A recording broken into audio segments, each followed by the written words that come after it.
Bienvenue à toutes et à tous en ce jeudi sur votre chaîne d'information en continu. Le pic de canicule est atteint aujourd'hui avec des températures quasi insupportables. Le mercure ira jusqu'à 40 degrés à l'ombre dans les terres du Nord et du Pas-de-Calais. La vigilance doit être de tous les instants pour les personnes vulnérables notamment. Sur le littoral, comptez 37 degrés prévus au plus haut de la journée, à l'ombre toujours. Le tout sous un ciel dégagé et un soleil de plomb. Rassurez-vous, toutefois l'accalmie doit arriver ce week-end avec des températures bien en baisse, des nuages et même des averses de prévues. Retrouvez, ne l'oubliez pas, le point complet sur vos prévisions météorologiques tout de suite après cette édition. Retour sur un projet d'urbanisme gigantesque qui s'est tenu dans le Dunkerquois, un projet à plus de 9 millions d'euros. À Malo-les-Bains, les travaux de la nouvelle digue des Alliés sont désormais terminés. L'enjeu était d'apporter un nouveau pavage au sol et surtout un muret de 60 cm déguisé en banc public. Le tout pour protéger cette promenade des tempêtes et des grandes marées. Autant de phénomènes qui ont occasionné d'importantes dégradations dans le passé. Autre grand projet, c'est la communauté urbaine de Dunkerque qui envisage de rénover les digues de Lefrancouc et de Brédune et ainsi permettre d'offrir un front de mer plus sécurisé et plus attractif. On écoute le maire de Dunkerque, Patrice Vergrit, qui se félicite des travaux menés, même si encore quelques infrastructures doivent être disposées sur le littoral, sur la digue de Malo-les-Bains. On a installé du mobilier urbain de 60 cm de hauteur, des terrasses, des bancs, des solariums, du côté du sable. Donc ça peut parfois surprendre, parce qu'on se dit mais pourquoi les bancs sont de ce côté-là? C'est tout simplement pour pouvoir se protéger de la submersion marine. Et puis le but du jeu, c'était aussi de rendre cette plage, cette digue beaucoup plus attractive, à la fois pour les touristes, mais aussi pour les usagers dunkerquois du quotidien. Eurotunnel a présenté hier ses résultats semestriels à Paris. Jacques Gounon parle d'un très bon premier trimestre et d'un second trimestre influé, lui, par le Brexit blues, comme il le stipule. Mais le résultat en termes de chiffre d'affaires avec une croissance du résultat de plus 5% permet de conclure, dit-il, sur des résultats satisfaisants. Le PDG de Getlink Eurotunnel n'a pas peur d'un Brexit en octobre, l'entreprise exploitant le tunnel sous la Manche ayant d'ores et déjà investi pour y faire face. Autre grand point, c'est, je cite, la grève du zèle des douaniers que la direction pointe du doigt. Organisée au printemps, elle aura fait mal à l'entreprise avec moins 12% sur les navettes camions en avril, mai et juin.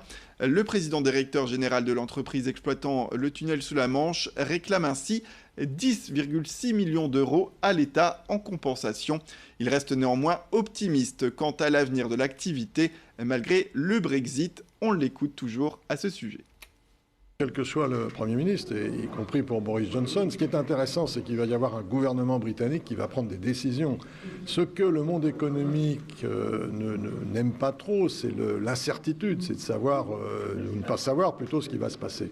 Donc toute décision, quelle qu'elle soit, est la bienvenue.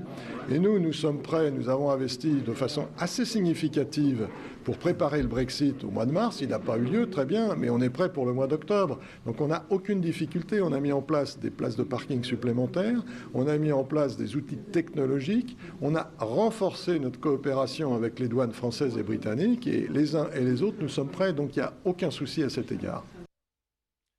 Rencontre avec Patricia Delbecq, gérante de la boutique Elodie à Lambersart.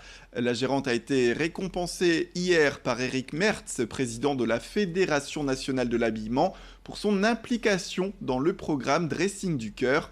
Il s'agit d'une opération à vocation solidaire. Elle vise à collecter des vêtements dans sa boutique, des vêtements usagés, notamment pour aider la Croix-Rouge. Elodie a été récompensée pour avoir amassé le plus gros poids de vêtements dans la région. Un investissement qu'elle prend avec beaucoup de plaisir et qui s'étend au-delà de l'opération puisqu'elle collecte des vêtements tout au long de l'année. Margot Sailly est allée la rencontrer. C'est la Fédération du textile qui m'encense, mais bon, il n'y a pas que moi, hein, parce que je fais ça avec la Croix-Rouge.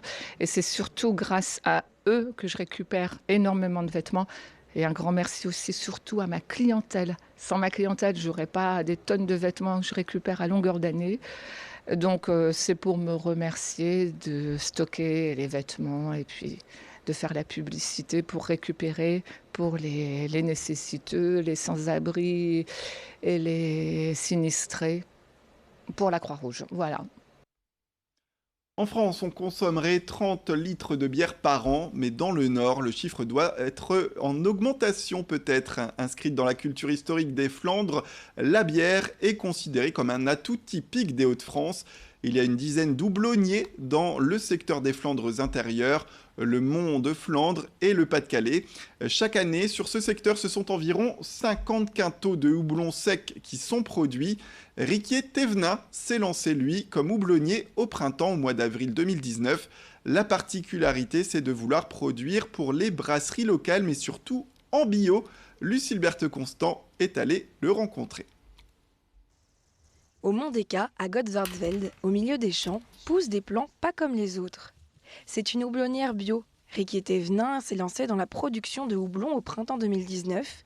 Sur cet hectare prêté par le département du Nord, Riquier a commencé par 1500 plants. Des débuts de fleurs qui arrivent, et c'est de là que se formeront les cônes de houblon qu'on viendra récolter. La bière, un élément culturel historique des Flandres. Au siècle passé, ils étaient des centaines d'houblonniers. Maintenant, ils ne sont plus qu'une dizaine dans la région. Mais Riquier, lui, a décidé de produire autrement. Pour moi, devenir agriculteur, c'était devenir agriculteur bio. Je ne me voyais pas cultiver autrement qu'en bio. En bio, c'est très exigeant. La plupart des produits qu'utilisent les agriculteurs, on ne peut pas nous les utiliser. On est obligé d'utiliser des produits naturels, ou en tout cas pas des produits de synthèse. C'est en lien avec les valeurs que je porte, les valeurs d'écologie, de respect de la planète. C'est du bio ou rien, et j'ai préféré faire du bio. Le but, approvisionner les brasseurs locaux intéressés par le terroir et la culture locale. Car même si la région du Nord est la deuxième productrice en France après l'Alsace, les brasseries locales sont parfois obligées d'importer du houblon d'ailleurs. Pour contrer cela, le jeune houblonnier est déterminé. C'est vrai que le houblon, c'est une culture difficile, ça demande beaucoup de travail. Il y a beaucoup de risques, c'est vrai, comme avec les maladies, etc. Donc c'est une culture qui est risquée, mais pour en vivre, il faut aussi que je me développe un peu. L'idée, c'est d'avoir 2 hectares pour essayer d'en vivre et de fournir du houblon bio aux brasseries locales tant que c'est possible. Mais avant ce second hectare, Léo Blionnier fera visiter son champ aux collégiens tout au long de la prochaine année scolaire. L'occasion peut-être de susciter des vocations. C'est la fin de cette édition. Merci à toutes et à tous de nous avoir suivis. Restez avec nous, l'information continue.